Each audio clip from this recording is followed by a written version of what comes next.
Welcome to டுகி moms kitchen. அனைவருக்கும் இனிய தீபாவளி நல்வாழ்த்துக்கள்.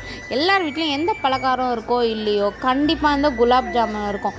நாங்கள் வந்து எம்டிஆரில் 1/2 kg வாங்கியிருந்தோம்.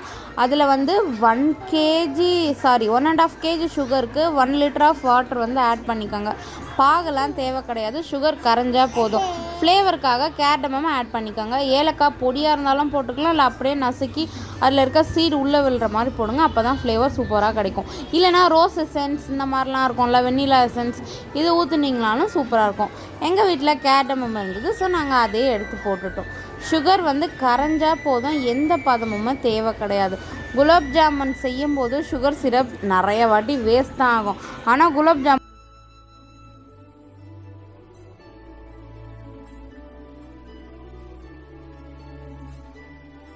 ஜாமுன் ஃபுல்லாக அதில் நீச்சல் அடித்தா தான் கரெக்டாக இருக்கும்.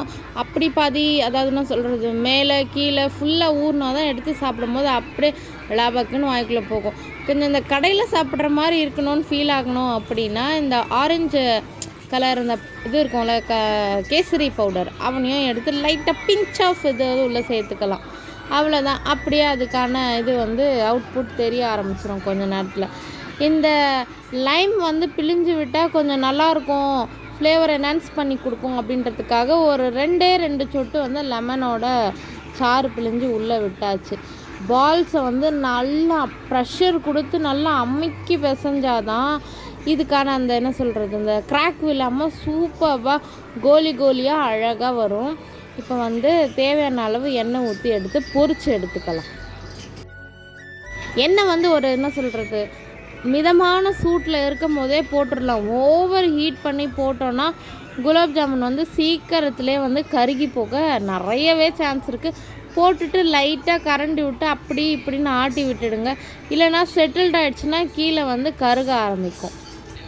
இன்னும் சிலர் வந்து வேறு மாதிரிலாம் செய்கிறாங்க, அந்த மாதிரி நம்ம கண்டிப்பாக செஞ்சு பார்க்கணும். என்னென்னா பன்னீர், அப்புறமா கொஞ்சமாக மைதா அந்த மாதிரிலாம் போட்டு செய்கிறாங்க. அதையும் நம்ம ட்ரை பண்ணி பார்க்கணும். அது கடையில் எப்படி சாப்பிடுவோமோ அதே மாதிரி வரும். பன்னீரில் வந்து அவ்வளோ ஒரு என்ன சொல்கிறது, நரன்னு ஒரு மாதிரி ஒரு வாய்க்குள்ளே அந்த பால் கட்டிலாம் அங்கிட்டு இங்கிட்டு ஓடும்ல, அந்த மாதிரி இருக்கும். கடையில் சாப்பிடும்போது நீங்கள் வேணால் ட்ரை பண்ணி பாருங்கள். வீட்டில் செய்கிறது வந்து அந்த மாதிரி இருக்காது. குலாப் ஜாமுன் மிக்ஸ் வாங்கி பண்ணுறோம்ல, அது அப்படி இருக்காது. அடுத்த டைம் வந்து அந்த மாதிரி ட்ரை பண்ணி நான் வீடியோ அப்லோட் பண்ணுறேன். கண்டிப்பாக நீங்களும் அது மாதிரி ட்ரை பண்ணி பாருங்கள்.